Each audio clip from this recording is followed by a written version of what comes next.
माननीय प्रधानमंत्री जी और माननीय वित्त मंत्री के इतने ऐतिहासिक बजट के धन्यवाद प्रस्ताव पर बात करने के लिए खड़ा हूँ। आज 6 अगस्त है। स्पीकर साहब ने हिरोशिमा और नागासाकी के शहीदों को जो है श्रद्धांजलि दी और दूसरी श्रद्धांजलि मैडम सुषमा स्वराज जी को है, जिनकी आज पुण्यतिथि। और जब मैं पहली बार यहाँ सांसद बनकर आया तो लीडर ऑफ द अपोजिशन के नाते उन्होंने हमारे जैसे लोगों को बढ़ाने का काम किया और उसी कारण से आज मैं पार्टी के आदेश के अनुसार प्रधानमंत्री जी के कारण इस फाइनेंस बिल पर चर्चा करने के लिए खड़ा हुआ। मैं सोचता था कि कांग्रेस के जो स्पोक्स पर्सन हैं या जो वक्तव्य देने वाले हैं वो फाइनेंस बिल पर चर्चा करेंगे, वो देश के स्थितियों के बारे में बताएंगे, हमारी सरकार ने क्या बुरा किया इसके बारे में बताएंगे। लेकिन कांग्रेस जो एक कंफ्यूज पार्टी है, उस कंफ्यूज पार्टी की तरह ही कंफ्यूज स्पीकर रहे। फाइनली उनका समय जो है कांग्रेस पार्टी को कट करना पड़ा, अब दूसरे स्पीकर बोलने के लिए खड़े हुए। आज स्थितियां क्या मैं देख पा रहा था, मैं सभापति महोदया मैं डिरेल नहीं होना चाहता। आज स्थिति क्या है पूरी दुनिया की, पूरी दुनिया की स्थिति क्या है? पूरी दुनिया की इकोनॉमी यदि वर्ल्ड बैंक की, IMF की, फोर्ब्स की, अमेरिका की, जिनकी नीतियों से कांग्रेस बहुत प्रभावित रही है, यदि उनके रिपोर्ट को देखें तो पूरी दुनिया में 2.5% से लेकर 2.7% ही GDP बढ़ रहा है।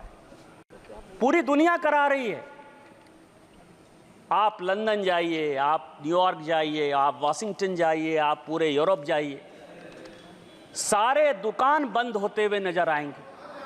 बेरोजगारी की भयंकर सीमा है। इन्फ्लेशन का रेट यदि आप कहेंगे, कोई ऐसा मुल्क नहीं है जहां की 8% से कम इन्फ्लेशन है। पूरी स्थिति खराब है, चाहे करंट अकाउंट डेफिसिट का हो, चाहे GDP ग्रोथ का हो, फिस्कल डेफिसिट का हो, जिस भी पैमाने पर आप पूरी दुनिया को आंकने का काम करेंगे, आपको लगेगा कि माननीय प्रधानमंत्री जी और माननीय वित्त मंत्री निर्मला सीतारामन जी की नीतियां इस देश के लिए इतनी सक्सेसफुल हैं कि आज भी भारत आशा की किरण है। पूरी दुनिया में 7% से ऊपर GDP इसका ग्रोथ है।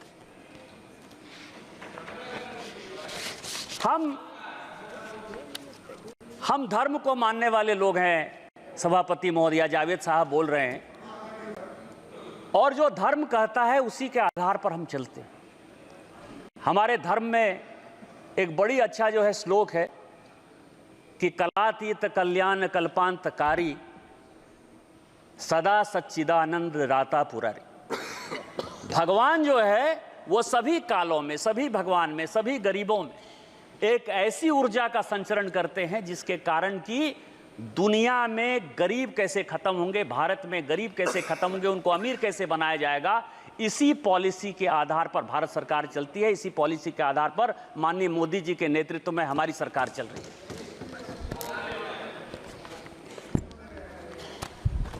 किसान बिल की बात हो रही है और उस दिन मैंने बजट पर माननीय LOP, जिनको मैंने सोचा कि क्या संबोधन दिया जाए, तो लिप्स ऑफ पैरट, तोते का जो जवान होता है, उस तोते के जवान में जो लिखाया पढ़ाया जाता है वही उसको बोलना है। और इस बजट पर चर्चा करते करते ये अमर सिंह साहब भी वही चर्चा कर गए।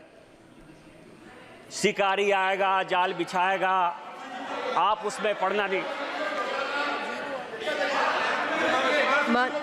सर नहीं, अगर कोई माननीय सदस्य से आग्रह कर रही है, कोई अगर ऐसा शब्द आया है तो उसे पटल से हटा दिया जाए। अध्यक्ष महोदया, माननीय सदस्य से हटा दिया। अध्यक्ष महोदया, ये सुग्गे की जवान कैसे है, मैं ये बता रहा हूं। आज जो है, प्लीज बैठिए प्लीज। हम क्या कर रहे हैं? हम भारत के लोगों को आत्मनिर्भर बनाने के लिए, विकसित भारत बनाने के लिए, और आप भी सुनिए, कोई भी सदस्य जब बोल रहा हो तो प्लीज बैठे बैठे कमेंट्स भी मत करिए, प्लीज बोलिए। वो जो भी शब्द आया है पटल में नहीं आएगा। विकसित भारत बनाने के लिए हम काम कर रहे हैं और उसके लिए इस बजट में जो सबसे बड़ा प्रपोजल है कि जो फॉरेन फाइनेंशियल इंस्टीट्यूट है, एफडीआई में जो कॉरपोरेट आते हैं, क्योंकि हम इकोनॉमी में जा रहे हैं, आरएनडी में जा रहे हैं, नए नए इंडस्ट्री में जा रहे हैं, तो वो यदि कंपनियां हमारे यदि इन्वेस्ट करना चाहेंगी तो उनके टैक्स को हमने जो है कम किया। और कम क्यों किया? क्योंकि हमारा मुकाबला सिंगापुर से है, हमारा मुकाबला अबू धाबी, यूएई इनसे है, जहां की टैक्स की जो स्थिति है, कॉर्पोरेट टैक्स की स्थिति ऐसी है कि वो 20-22% से ज्यादा नहीं, कई एक जगह तो टैक्स ही नहीं है। और उस इंडस्ट्री को जब बैठना है, जब बैठकर आएंगे, इंडस्ट्री आएगी तो यहाँ के बच्चों को रोजगार मिलेगा, डेवलपमेंट होगा, मेक इन इंडिया में जाएगा। और जो 2047 का एक संकल्प है कि हमको एक विकसित भारत बनाना है, जो 2027 का एक संकल्प है, जो रिपोर्ट कहती है, फोर्ब्स की रिपोर्ट करती है कि 2027 तक ऐसा संभव है जो भारत जिस इकोनॉमी के साथ बढ़ रहा है, हम तीसरी वर्ल्ड की सबसे बड़ी इकोनॉमी हो जाएंगे। उसमें जो ये राइडर है, जिस पद पर सभापति महोदया उन्होंने बोलते हुए किस तरह से अराजकता फैलाने का काम किया, ये मैं आपको बताऊंगा। वो कहते हैं, वो क्या कहते हैं? वो महाभारत को गलत कोट करते हैं, वो रामायण को गलत कोट करते हैं, वो शिव को गलत कोट करते हैं, और उसके बाद वो कहते हैं, ये मैं बोल रहा हूं, मतलब आप ये समझिए, और वो ये कहते हैं कि हम जो है अराजकता फैलाएंगे, तुमको जो करना है करो। मैं अनुराग सिंह ठाकुर साहब ने जो उस दिन बात कही, मैं उससे कंप्लीट सहमत नहीं हूं। मैं अनुराग सिंह ठाकुर जी की तरफ से माफी मांगना चाहता हूं इस सदन में। लेकिन क्यों? इसीलिए कि अनुराग सिंह ठाकुर जी ने जो उनके ऊपर आरोप लगाया जाति का, तो जाति है ही नहीं ना। आप ये समझें कि वो कहते हैं कि जो मैं हूं वो दिखता नहीं, मैं जो दिखता हूं वो मैं नहीं, तो वो साधु हैं। और इस देश में कहा गया है कि जात न पूछो साधु की, साधु का जाति नहीं पूछना है। और जब साधु का जात नहीं पूछना है तो अनुराग सिंह ठाकुर जी ने गलती कर दी कि उनसे जात पूछ लिया। लेकिन मैं आपके माध्यम से कांग्रेस पार्टी और सारे अपोजिशन से जवाब पूछना चाहता हूं कि आप ये बताइए कि इस देश में कई एक ऐसे लोग हैं जिनको की धर्म में आस्था नहीं, कई एक ऐसे लोग हैं जिनको जाति में आस्था नहीं है, वो अपना किस तरह से जातिगत जनगणना करेंगे? जिस पद पर राम सुभग सिंह, चरण सिंह, जगजीवन राम, अटल बिहारी वाजपेयी, इस तरह के बड़े बड़े लोग रहे, जिस जगह पर शरद पवार जैसे लोग रहे, वाईबी चौहान जैसे लोग रहे, उस जगह की गरिमा का क्या हरासमेंट कर रहे हैं इस बजट में अराजकता फैला के, इस बजट का नकारात्मक पहलू दिखा करके आप जातिगत जनगणना की बात करते हैं। इसी बजट में जाता है, यही टैक्स है, इसी टैक्स के आधार पर जाता है। और मैं स्पीकर महोदया, अध्यक्ष महोदया, आज मैं बहुत कुछ चीज लेकर आया हूं। मैं 1952 से लेकर 1990 तक का कांग्रेस का मैनिफेस्टो लेकर आया हूं। आप यदि कहेंगे तो मैं ले कर दूंगा 1952, क्योंकि उस दिन जो वित्त मंत्री जी ने कहा कि नेहरू ने यह कह दिया, राजीव गांधी ने आलोक मेहता को यह इंटरव्यू दे दिया, तो ये तो इंडिविजुअल कह सकते हैं कि राजीव गांधी का वो अलग से विषय था, राजीव गांधी का पार्टी से कोई लेना देना नहीं था, या नेहरू जी का पार्टी से लेना देना नहीं था। लेकिन जो कांग्रेस मैनिफेस्टो, क्योंकि बार बार ये कह रहे हैं कि कई एक चीजें हमने कांग्रेस के न्याय पत्र से लिया, तो कांग्रेस के न्याय पत्र से लिया, तो ये पूरा का पूरा जो मैनिफेस्टो है 1952 से लेके 1990 तक पूरा असेसमेंट किया। इसमें आपको आश्चर्य होगा सभापति महोदया कि पूरे के पूरे मैनिफेस्टो में 52 में, 57 में, 62 में, 69 में, 71 में, 77 में, 80 में, 84 में, 89 में और 91 में, ये सभी मैनिफेस्टो में इन्होंने कहा कि हम ओबीसी रिजर्वेशन के खिलाफ। आप ओबीसी की बात करते हो, मध्य प्रदेश में आज तक कांग्रेस ने एक ओबीसी को चीफ मिनिस्टर नहीं बनाया। उत्तर प्रदेश में कांग्रेस ने आज तक ओबीसी को चीफ मिनिस्टर नहीं बनाया। बिहार में दरोगा राय जी को छोड़कर किसी एक को ओबीसी चीफ मिनिस्टर नहीं बनाया। और जब जब ओबीसी की बात आई, यदि दरोगा राय ने रिजर्वेशन दिया तो उसको आपने अलग किया। 77 में जब चरण सिंह रिजर्वेशन देना चाहते थे, आपने उसकी सरकार गिरा दी। आपने 89 में बीपी सिंह की सरकार गिरा के चंद्रशेखर का आपने सरकार बना दिया। और जब गुजराल साहब ओबीसी जनगणना कराना चाहते थे तो आपने 97 में उसकी सरकार करा दी। आप प्रधानमंत्री जी के दिए हुए पिच पर खेल रहे हो। आज इस देश का प्रधानमंत्री पिछड़ा है, चाय वाला है, बैकवर्ड है। और यदि वो ओबीसी सुरक्षा की बात करता है और जिस दिन वो एक बार ओबीसी सरकार की बात करता है तो आप ओबीसी करते हो। इसीलिए कांग्रेस का कोई मुंह नहीं है ओबीसी के बारे में। और प्रधानमंत्री जी ने जो एजेंडा सेट किया, कृष्ण की तरह चारों तरफ आप बिलबिला रहे हो। और सारी ऑपोजिशन की पॉलिटिकल पार्टी कौरव की तरह प्रधानमंत्री के एजेंडे पर ओबीसी चिल्ला रही है। और ओबीसी का कोई कल्याण यदि होगा, यदि आप में ताकत है तो 2011 में ओबीसी रिजर्वेशन जो कराया वो क्यों नहीं इंप्लीमेंट हो पाया? यदि आप में ताकत है तो कर्नाटक में आपकी सरकार है, पिछले 2 साल से सरकार है, वहां सोशियो इकोनॉमिक रिजर्वेशन हो गया है, उसको क्यों इंप्लीमेंट करवाया?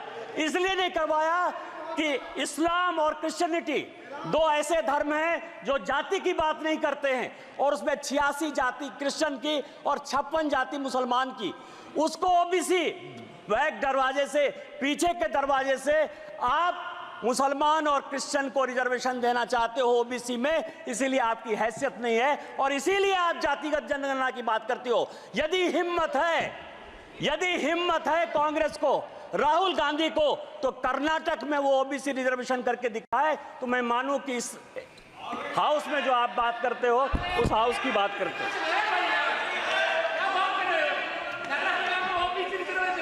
मैं कांग्रेस का बहुत सम्मान करता हूं, गांधी फैमिली का है भी सर। यदि मान लीजिए कि भारत का बंटवारा हो गया, नेहरू जी की देन है। तिब्बत से यदि हम जूझ रहे हैं, नेहरू जी की देन है। यदि चाइना हमारे पास आ गया, नेहरू जी की देन है। आप ये समझिए एस्मा यदि आ गया 68 में, यदि ओबीसी रिजर्वेशन के लिए सरकारी अधिकारी आंदोलन करना चाहते थे तो इसेंशियल सर्विस मेंटेनेंस एक्ट जो है आपने ले आया, इमरजेंसी आप लेके आए, ऑपरेशन ब्लू स्टार आप लेके चले आए, श्रीलंका में पीस कीपिंग फोर्स आपने भेज दिया, 2G 4G 3G सब आपने कर दिया। इसीलिए मैं आपके गांधी फैमिली का बड़ा सम्मान करता हूं। इसीलिए बजट में आपने जो बोला वो मेरे लिए बड़ा अच्छा है। दूसरा सवाल ये है सर, इस बजट में सभापति महोदया, इस बजट में एक एंजल टैक्स जो है, हमने एंजल टैक्स खत्म किया 56(2). सभापति महोदया, ये सभापति महोदया 2012 में प्रणब मुखर्जी साहब ने एंजल टैक्स लगाया 56(2) 2012 में। और उसका कारण था, होता क्या था कि प्रणब बाबू और चिदंबरम के बीच में इतनी लड़ाई थी कि आप समझें कि वित्त मंत्री के ऑफिस और घर में बगिंग हो रहा था। बगिंग हो रहा था वित्त मंत्री के ऑफिस में। माने नहीं सकते बजट पर चर्चा करिए। और इस चक्कर में ज्यादा बढ़िया बनने के चक्कर में, जितना बढ़िया बनने के चक्कर में उन्होंने एंजल टैक्स लगा दिया।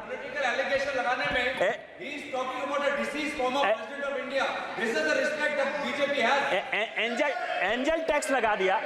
एंजल टैक्स क्या है? माननीय प्रधानमंत्री जी स्टैंड अप की बात करते हैं, स्टार्टअप की बात करते हैं, लोगों को रोजगार देने की बात करते हैं। और माननीय तोता जो है, तोता महाराज, मतलब लिप्स ऑफ पैरट, नाम नहीं लूंगा सभापति महोदया क्योंकि ये गुस्सा जाएंगे। तो ये जो है कि युवाओं को आज तक, क्योंकि इस पैसे का हमने देखा कि कहां से बजट आता है, कॉरपोरेशन का कितना टैक्स आता है, इनकम टैक्स कितना आता है, जीएसटी कितना आता है, हमारी देनदारी क्या है, उधार क्या है, यह पूरा फाइनेंस बिल का टैक्स स्ट्रक्चर है। और उसमें 8% के आसपास ऐसा पैसा है जो डिफेंस को जाता है। आज तक डिफेंस पर किसी प्रकार की कोई चर्चा इस हाउस में नहीं हुई कि हम इस टैक्स से सेस लेते हैं, सरचार्ज लेते हैं तो डिफेंस में पैसा देते हैं। लेकिन पहली बार मैं देख रहा हूं सारे ऑपोजिशन के लोग अग्निवीर स्कीम के ऊपर जो है लगातार बजट में बोलते रहे। और चूंकि ये एंजल टैक्स लगाया है, युवाओं को ज्यादा से ज्यादा कैसे आगे बढ़ाया जाए, कैसे उसको रोजगार के लिए दिया जाए और उसको एबॉलिश किया है, इसके लिए माननीय वित्त मंत्री जी बधाई के पात्र हैं कि अब ज्यादा से ज्यादा लड़के जो है वो रोजगार में आएंगे। लेकिन मैं इसके तह पर गया तो मैं आपको बताऊं कोई नई बात नहीं है। सभापति महोदया, 1962 में जब चीन ने भारत को हरा दिया और लगा कि फोर्स की कमी है, तो भारत में 1962-63 में नेहरू जी ने शॉर्ट सर्विस कमीशन लाया। ऐसा नहीं है कि केवल फौज के लिए जो है अभी 5 साल का अग्निवीर स्कीम आया है, इसके पहले भी इस देश में 1962 में शॉर्ट सर्विस कमीशन आ गया। और शॉर्ट सर्विस कमीशन के बारे में मैंने सारे डिबेट पार्लियामेंट के, लोकसभा, आपको मैं बताऊं कि जो अफसर ज्वाइन करते हैं उनकी नौकरी 5 साल से 10 साल होती है और अब वो 14 साल हो गई है। शॉर्ट सर्विस कमीशन में आज तक किसी पॉलिटिकल पार्टी ने लोकसभा या राज्यसभा में या सदन के बाहर कोई क्वेश्चन नहीं किया कि यह शॉर्ट सर्विस कमीशन क्यों होगा। सर्विस तो एक ही है ना।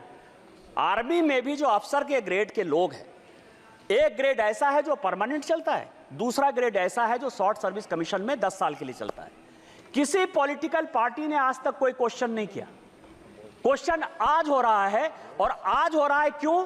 करे कोई भरे कोई।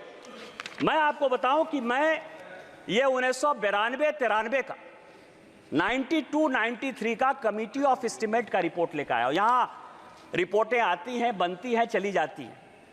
आपको आश्चर्य होगा सभापति महोदय कि 1966 में, ये पूरे सदन और पूरे देश को जानने वाली बात है, रिपोर्ट से लेकर आया हूं मैं, कोई भारत सरकार का कोई कागज लेकर नहीं आया हूं।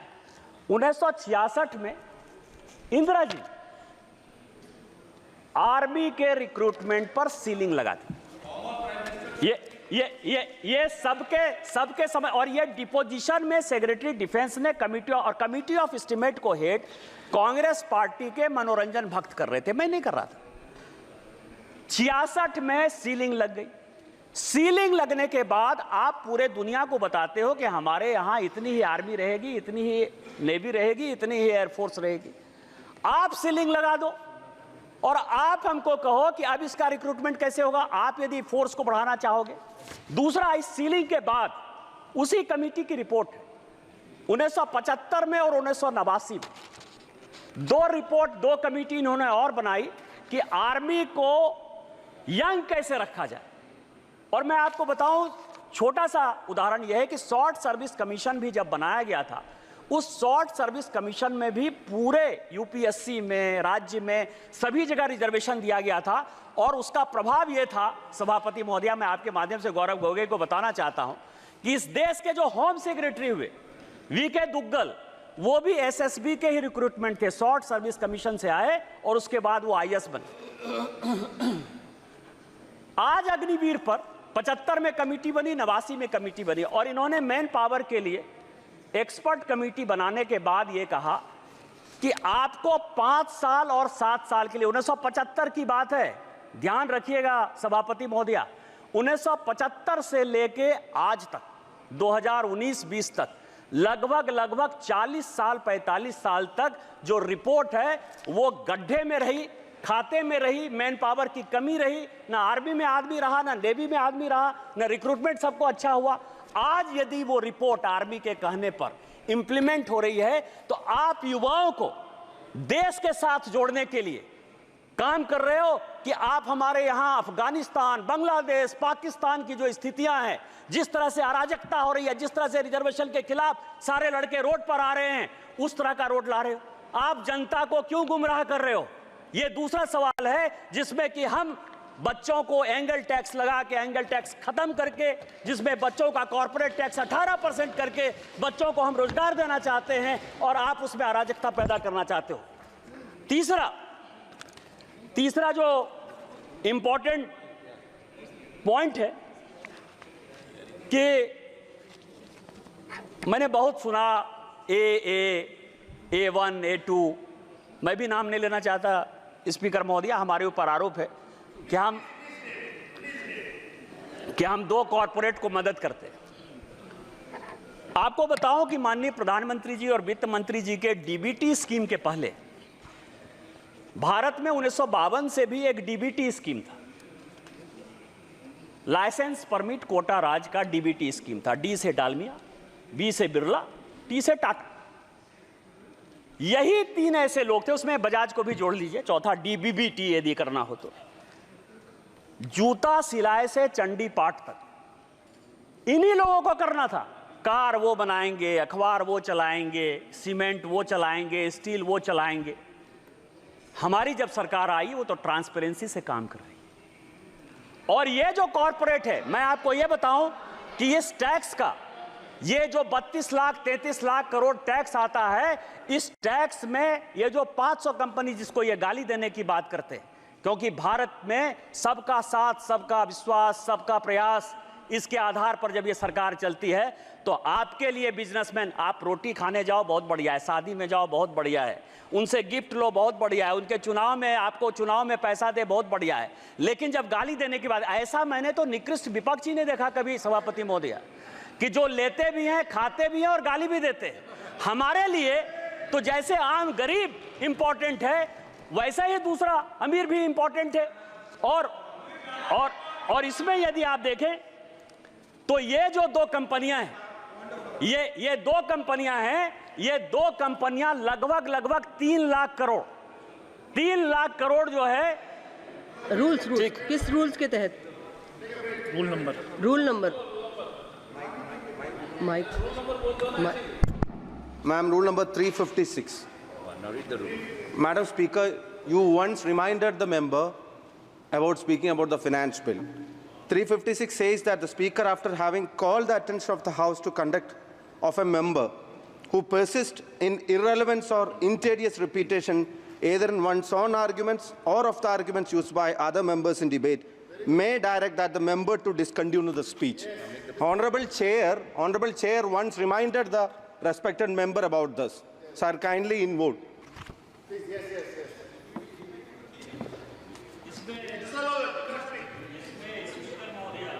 रिपीटेशन, मैं एंजल टैक्स की बात कर रहा हूं, मैं कॉर्पोरेट टैक्स की बात कर रहा हूं।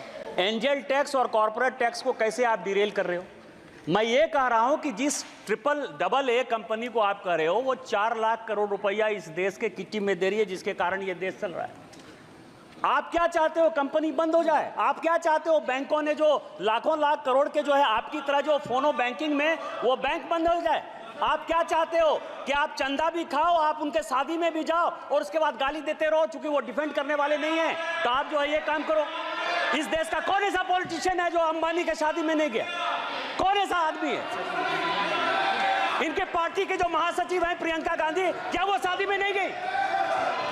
क्या बात कर रहे हो आप?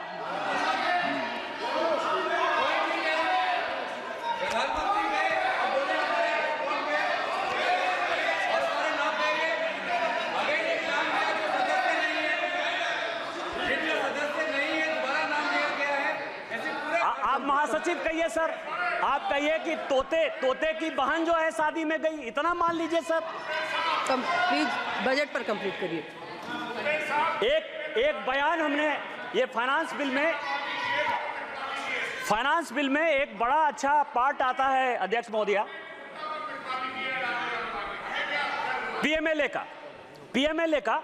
और इस सदन में जितने लोग बोलते हैं वो इनकम टैक्स के बारे में बोलते हैं, ईडी के बारे में बोलते हैं और सीबीआई के बारे में बोलते हैं। सीबीआई तो खैर अलग संस्था है, लेकिन इनकम टैक्स और ईडी ये 2 महत्वपूर्ण है। और इस फाइनेंस बिल में भी ईडी के लिए कई एक चीजें जो है वो बताई गई। अब आप ये बताइए सर महोदया कि 1988 में मैं जब तोते की लिप सर्विस की बात करता हूं तो बड़ा गुस्सा आता है, तोता तोता कहते हैं।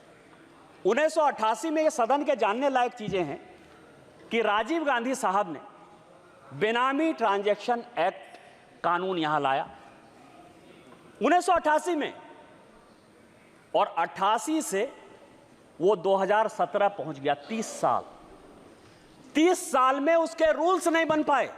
आप हमसे हिसाब लेते हो कि हमने किसको पकड़ा, किसको नहीं पकड़ा, कौन जेल गया, कहां ब्लैक मनी है, कहां व्हाइट मनी है। कभी अपने गिरेबान में झांका कि 88 में बेनामी ट्रांजैक्शन एक्ट, और उसके बाद आपकी सरकार रही 91 से 96 तक, 2004 से लेकर 2014 तक। ऐसा भी नहीं कर सकते हो कि हम सरकार में नहीं रहे। आप लागू नहीं कर पाए। आप किसको साथ दे रहे थे, किसको साथ दे रहे थे? दूसरा मैं आपको बताऊं, यह सुप्रीम कोर्ट का आदेश 2012 में दिसंबर के महीने में बेनामी ट्रांजैक्शन एक्ट में संशोधन हुआ। भारतीय जनता पार्टी की तरफ से मैं बोलने के लिए खड़ा हुआ, और उस तरफ से माननीय चिदंबरम साहब थे, बड़े फेमस वित्त मंत्री, उनसे ज्यादा पढ़ा लिखा आदमी तो मैंने जीवन में देखा ही। मैंने बोलते हुए कहा कि आप जो एक्ट लेके आ रहे हो, एक दिन यदि वाइफ हस्बैंड में भी लड़ाई होगी तो उसमें पीएमएलए लग जाएगा, और ये जितना स्ट्रिंजेंट है, जिस भी आधार पर लगा रहे हो, भगवान न करे कि एक दिन आप ही जेल चले जाओ। जब मैं मेरा सीट नंबर 545 था उस जमाने में, अध्यक्ष सभापति महोदया, जब मैं बात का अंतिम था, मैं अंतिम सदन का सदस्य 545 नंबर पर था। जब मैं बोलकर बंद हुआ तो चिदंबरम साहब खड़े हुए, और चिदंबरम साहब का बड़ा फेमस भाषण है कि भारतीय जनता पार्टी बहुत पढ़ी लिखी पार्टी है।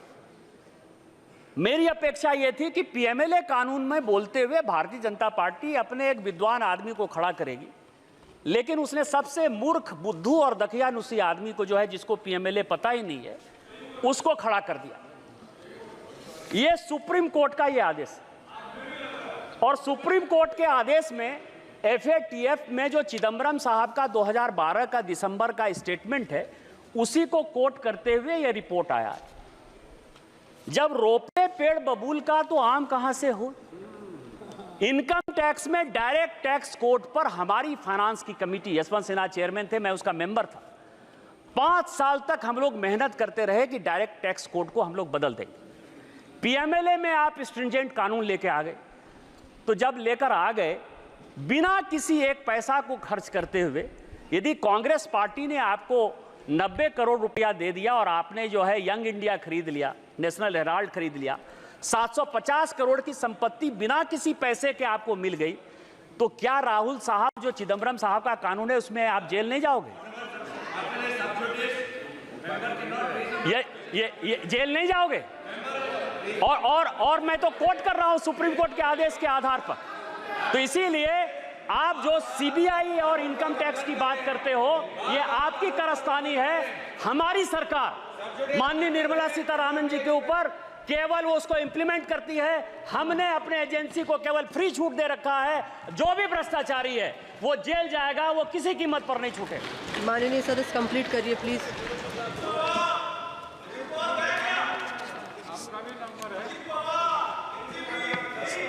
सभापति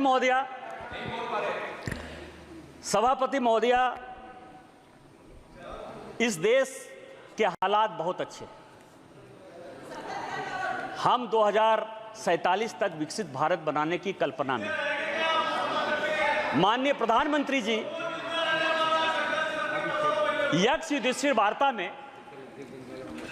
उस दिन बोलते हुए माननीय राहुल गांधी जी ने कहा कि 6 महारथी थे। 6 महारथी नहीं थे, 9 महारथी थे। 9 महारथी थे और 7 महारथी चक्रव्यूह लड़ रहे थे, और 2 महारथी चक्रव्यूह के बाहर जो है 4 लोगों को, पांडवों को रोकने की कोशिश कर रहे थे। उसमें भीम थे, सात्विक थे, नकुल थे और सहदेव थे। और उसी में सात टोटल 9 महारथी थे जो कि अभिमन्यु से लड़ रहे थे, और उसमें 7 महारथी ऐसे थे जो चक्रव्यूह में अभिमन्यु को घेरने के लिए बैठे थे, और 2 महारथी ऐसे थे जो कि पांडव की सेना उसमें अंदर नहीं जा पाए। पांडव में 4 लोगों को उन्होंने मौका दिया हुआ था, इसका नाम था भीम, सात्विक, नकुल और सहदेव, और जिसकी रक्षा जो है जयद्रथ कर रहे थे उस दरवाजे की, तो उसमें नहीं जाए। इसमें एक महाभारत में दूसरे प्रसंग में क्वेश्चन पूछा यक्ष ने युधिष्ठिर से। एक क्वेश्चन है कि कह पंडिता, और दूसरा है को मूर्खा, और तीसरा है कह मत्सर। मैं मूर्ख पर नहीं जाऊंगा, मैं 2 ही चीज पर जाऊंगा, क्योंकि हो सकता है कि ये लोग अपने पर ले लें, लीडर ऑफ द अपोजिशन पर, कि उनको मूर्ख कह दिया। मैं उनका बड़ा सम्मान करता हूं। पंडित वो है, सभापति महोदया, पंडित वो है जो कि विद्वता की बात करता है। Leader of the parrot, lie of the parrot या लिप्स ऑफ द पैरट, वो केवल और केवल डिस्टॉर्शन ऑफ फैक्ट्स जो हमारे महाभारत का है, गीता का है, रामायण का है, महाभारत का है, वही करते रहते हैं। इसलिए उनको सोचने की बात है कि वो पंडित हैं कि नहीं। लेकिन जो मत्सर है, मत्सर के बारे में बड़ी अच्छी बात कही गई है कि जिसको ईर्ष्या हो, द्वेष हो, जलन हो, किसी के आगे बढ़ने पर जो है परेशानी हो, उसको मत्सर कहा जाता है। आज जो कांग्रेस पार्टी की स्थिति है वो यक्ष युधिष्ठिर वार्ता का मत्सर है। भारत इतना ग्रो क्यों कर रहा है, भारत इतनी बड़ी इकोनॉमी में क्यों जा रहा है, भारत दुनिया की तीसरी इकोनॉमी 2027 में क्यों हो जाएगा, और इस कारण से युवाओं को भड़काओ, किसानों को भड़काओ। इसी कारण से जातिगत रिजर्वेशन के आधार पर, जिस रिजर्वेशन के आधार पर आज बांग्लादेश जैसा देश जो है जल रहा है, पाकिस्तान खत्म हो रहा है, श्रीलंका खत्म हो रहा है, लीडर ऑफ द अपोजिशन के नाते जिसकी कोई जिम्मेवारी नहीं। और जिम्मेवारी कैसे होगी सभापति महोदय? जिम्मेवारी नहीं होने के पीछे रीजन है। रीजन ये है कि मैं 3 किताब मैं अभी पढ़कर आया, वो 3 किताब बड़ा इंपॉर्टेंट है। एक किताब अशोक मित्रा ने लिखा, प्रेटलर्स टेल। अशोक मित्रा साहब बंगाल के सबसे लॉन्गेस्ट फाइनेंस मिनिस्टर रहे, और इंदिरा जी के वो इकोनॉमिक एडवाइजर। दूसरी किताब नटवर सिंह की है जो कहता है कि 1 लाइफ इज नॉट एनफ, और तीसरी किताब संजय बारू की है, एक्सीडेंटल प्राइम मिनिस्टर। ये 3 किताब है, और तीनों आदमी, संजोग से अशोक मित्रा साहब को छोड़ दीजिए तो 2 आदमी तो अभी भी हैं, और किसी को कांग्रेस पार्टी ने जो है आज तक कॉन्ट्राडिक्ट नहीं किया। कॉन्ट्राडिक्ट। और तीनों किताब क्या कहती है कि अमेरिका तय करता था इस देश का वित्त मंत्री कौन हो। संजय बारू कहते हैं कि प्रधानमंत्री मनमोहन सिंह जी ये सरकार नहीं चलाते थे, ये सरकार नेशनल एडवाइजरी काउंसिल की सोनिया गांधी जी चलाती थी। ये मैं नहीं कह रहा, संजय बारू की किताब है, मैं तो केवल किताब को कोट कर रहा हूं। उस तीनों में और मैं कुछ CIA की डीक्लासिफाइड फाइल्स लेकर आया हूं। ये CIA की डीक्लासिफाइड फाइल्स है। ये फाइल ये कहती है कि कांग्रेस पार्टी के सभी लोग सोवियत रूस से बिके हुए थे। वो पैसा लेते थे, पैसा लेकर वो जो है देश की पॉलिसी बनाते थे, देश का कैसे नुकसान हो वही काम करते थे। ये डीक्लासिफाइड फाइल कहती है। ये तीनों किताब को यदि आप देखेंगे, चाहे वो अशोक मित्रा की हो, चाहे संजय बारू की हो और नटवर सिंह की हो, ये कांग्रेस पार्टी इस देश को बदनाम करना चाहती है, बर्बाद करना चाहती है, ऐसा सिचुएशन पैदा करना चाहती है कि प्रधानमंत्री मोदी जी के खिलाफ पूरा माहौल बने, इस देश के खिलाफ पूरा माहौल बने, लेकिन वो हम होने नहीं देंगे। ये देश के तीसरे बार प्रधानमंत्री बनने वाले दूसरे लोग हैं। और मैं आपको रामधारी सिंह दिनकर की कविता से खत्म करता हूं कि उन्होंने कहा कि जब नाश मनुष्य पर छाता है, पहले विवेक मर जाता है। अस्तित्व संकल्प दोहराता हूं, याचना नहीं अब रन होगा, जीवन या की मरण होगा। इस देश को बनाने के लिए कोई भी कुर्बानी देनी पड़ेगी, हम कुर्बानी देंगे। हम वित्त मंत्री द्वारा इस फाइनेंस बिल का समर्थन करते हैं और पूरे सदन से ये आग्रह करते हैं कि उस बिल को पास करें। इन्हीं शब्दों के साथ जय हिंद जय भारत।